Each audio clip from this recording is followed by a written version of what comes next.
My name is Elaine Sims. I'm on the campus of St. Catharine's College here in Pettis Auditorium. And today I have with me the new Assistant Dean of Students for Residential Life and the Student Activities here at St. Catharine's, Tisha Chakundi. Yes, ma'am. Okay. Nice to have you here. Nice to be here. It's a new face on campus. Yes, I am one of them. And I understand you've been broken in real quick. Real quick. Doesn't take long. Just been here for about 2 months now, 2 months now. and trying to learn as I go along. Yeah. How did you get to St. Catharine's? What did you hear about us somewhere? Yes, our dean of students I was at Georgetown College before, and he suggested that I had probably reached the top of my experience as an area coordinator, and he said that, hey, now it's an opportunity for you to probably look at some other things that will at least expand your professional development and your experience. So he suggested looking at St. Catharine College, and the position was open, and he was just amazing with the whole process, supporting me in that decision to make a move. Well, good. After I'd made a commitment to Georgetown College in that year. So I applied here, and he was very instrumental in helping me find a way out here. How does this, now you did work at Georgetown College? Yes, I did. Okay, how does this job compare to that one, or what are you doing different here? What I'm doing different is I'm more serving in two roles. I'm serving in residence life and student activities, which I did that at Georgetown College. However, I take on more responsibilities now. I'm doing the housing assignments, so actually making sure that the students, knowing where the students are staying, understanding why they're going to be staying with a certain student.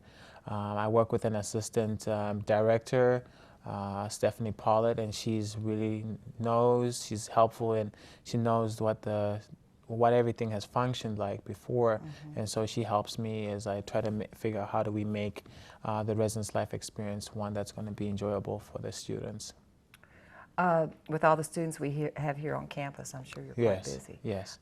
Before you were at Georgetown, where are you from, and you went to school? Yeah, I'm originally from Zimbabwe. Okay. I've been in the United States I came in 2000, in August 2000, actually the 14th, so I'll never forget that day, because that was more or less like a new lease on life. You're 18 at that time, and your parents are just letting you go out into a whole new territory. I'm not sure I could send somebody across the world.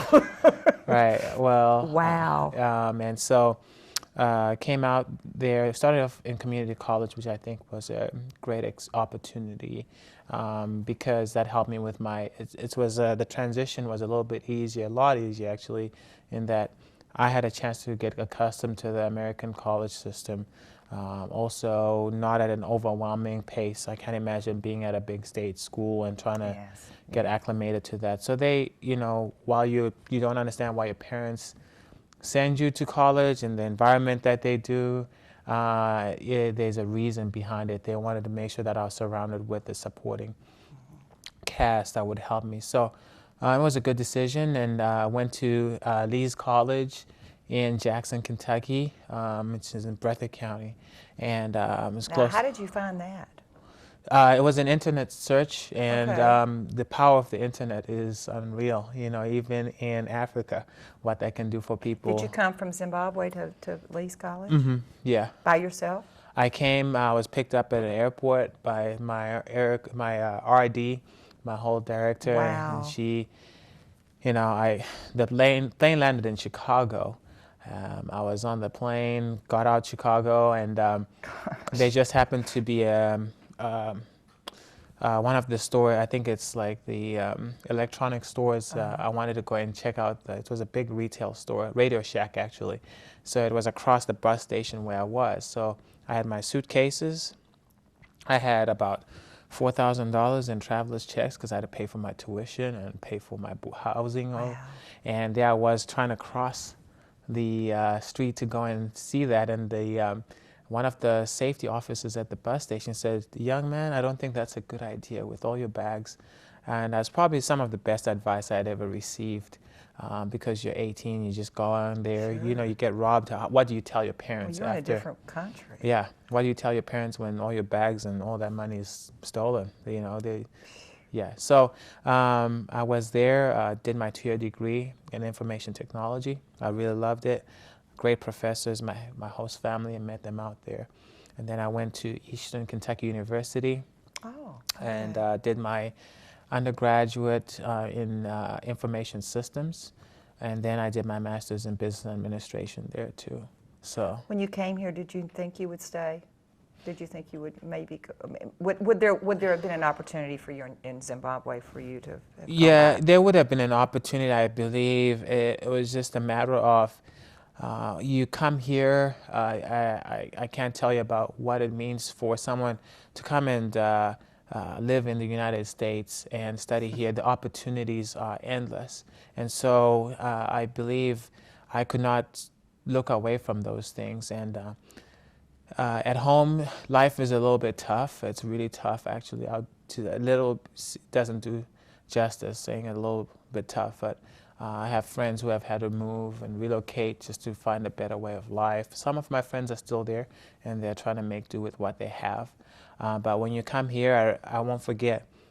Many a time I'll look at the flag, the United States flag, and I'll look at it and I think about all the different things it means to people. And for someone who has always thought or heard about the dream, whatever that looks like, you just look at it and say, huh, that is pretty cool. And I would stay, when I was even in a sophomore or a junior in college, I would look at it and be like, wow, I can't believe I'm in the United States.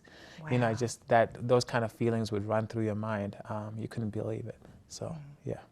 Have you seen your parents since you've been here? Yes, I did get married this summer, which is great. So Okay. she put a ring on it, so to speak. So Is she American? yes, she is American, Okay. and she's an amazing lady. She has had an interest in going into optical engineering. She did an undergraduate in physics, and she was doing Goodness gracious. optical engineering at Rose-Hulman in Terre Haute, Indiana. It's a very intense program, and so she gets to defend that thesis next year. Goodness. But of late, Is that going to take you away from us? No. So Okay. she's living with That's me a here in pretty specialized- Springfield. okay. Yes. So you live here in Springfield? We stay here in Springfield. Good. Yes, and she's thinking of possibly. She thought of going into optical engineering, maybe a medical physicist, which is. She must be brilliant. She's pretty smart. She downplays that, but I think she wants to probably work in the field of medicine at some point. Good. So Good. I think. Well, we have 2 great research hospitals here in Kentucky. Right. Is English the secondary language there? Your Yeah. English is wonderful. English is the primary language. Primary language. And It's the primary language. Yeah. Okay. I should have known that, but I didn't. And Shona and Ndebele, the secondary languages, depending on which region of the country you're born. However, we were also a British colony, so that Okay. made a Okay, difference I should have asked that first. in our level of English. And so we grew up with English in elementary and all the way to secondary education. Okay. Yeah. Okay. Well, I guess it's time for us to talk about your job now. Yeah. But I just had to ask you those questions. Very It's good. very interesting, very interesting. It's great having you on campus. Thank you. So I can't imagine, I had 6 children, and I know what it's like with these young adults. So what are your challenges in dealing with students here on campus, resident students? I wouldn't necessarily call it a challenge. I take it as opportunities. And so I feel like, I have been entrusted with these students for various reasons. They're here at our institution. They're looking for an opportunity to better their future and their careers. People who they feel like no one really believed in them and they're just out to prove someone wrong. Or there's some like first generation saying, I'm going to be the first one to have a college degree, those kind of things. And so those have been great opportunities to be surrounded by. There are those, who have more hard personal lives. And those are the ones that I get to work with too. Those who have lost family, those who have never had mom and dad, those who have, for the first time, they left home and suddenly they're dealing with the possibility of having a kid someday and it's not planned and they're asking you all those scary questions. What do I do next? And so I find myself in a great opportunity to give them guidance and help them through that. There are those who choose not to listen, and then there's that part. And I think college is the best environment with so many hands on deck to help help them achieve some level of success or get them to where they need to be. So I have fun with it. I really enjoy working with the students. They're really the heart of the college, really. With just the little bit that I'm out here, a lot, but it just, everyone knows everyone. All the teachers, all the assistants, everyone, the people that mow the grass, to the president of the college. Right. He's so accessible. Right. I mean, everyone makes themselves available. Right. And hopefully the students that come here realize that that's a pretty special atmosphere to have in college life. Yeah, I agree. I just talked to a young lady this afternoon. I just had to talk to her about a situation that she had to deal with this past weekend. And before she met with me, she was all nervous about, oh my gosh, am I going to be in big trouble or whatever? And she, there was that anxiety. And we came in there and I said, hey, I'm just here, just want to hear your side of the story. And she told me, and she was like, teacher, this will never happen again. And I could tell sincerely she wanted. And then she just went on a tangent, talked about how she was trying to recover from a knee injury and trying to start. And she said, when I was injured, I was on crutches, and I had my friends help me to class. My professors were there. And so you can see, I said, that's something that you may not get at a bigger institution at some point. So we're very fortunate to have the setup that we have. And then you also plan student activities? Yes. Now yes. that can go from A to Z. What do you have coming up? We have, we're just starting a new, student activities apparently has been here on and off, and I think I have an opportunity with the students to develop something really productive. On this very set here, this stage, last week we had a meeting with student activities students that are interested in helping our activities. Good. And we have things ranging from slip and slides to turkey bowling. So you take bowling pins and you take a frozen turkey and you bowl with the frozen turkey. So that will be happening sometime before Thanksgiving. You have those kind of things. We'll have pickup line contests right before.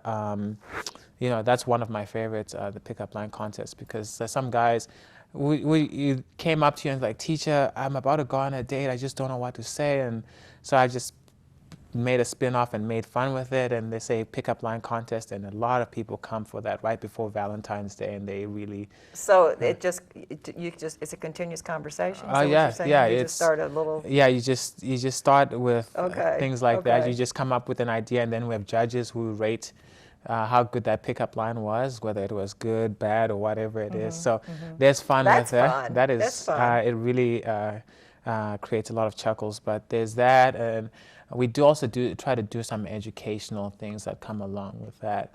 There's some opportunities for that. So it allows me to explore my creative side, so to speak, with student activities. So when you talked about some of the challenges, I think that helps me have some balance between there's that side and then creating the fun side, showing that the students there's some fun things to do. Well, and being approachable it helps the students to feel like they have part ownership of this. So. Yeah, I can see that they would like you. They don't see you as a peer, though. You look very young, but yeah, it presents its challenge in its own way, and so therefore, I often. Well, this helps. I mean, the tie and the white shirt definitely makes a difference. It does help a lot. Yeah, so, yeah. But it's great to have you here on campus. It's wonderful to meet you. You're a very attractive young man. Thank you. And I'm sure we can probably do this once a month and talk about some of your experiences, but I'm Many of them will be confidential. Okay, it's all right. But yeah, maybe we can talk again about the activities you did, and maybe have a couple of your students. Definitely. Like, Wow, that would be after, great. After the first of the year, that would be fun. Definitely. Just to see the enthusiasm, and thank you for what you're doing, and thank you for being at St. Catherine's. Not a problem. We I'm thankful appreciate to it. be here. Thank you for very the much. opportunity. Okay.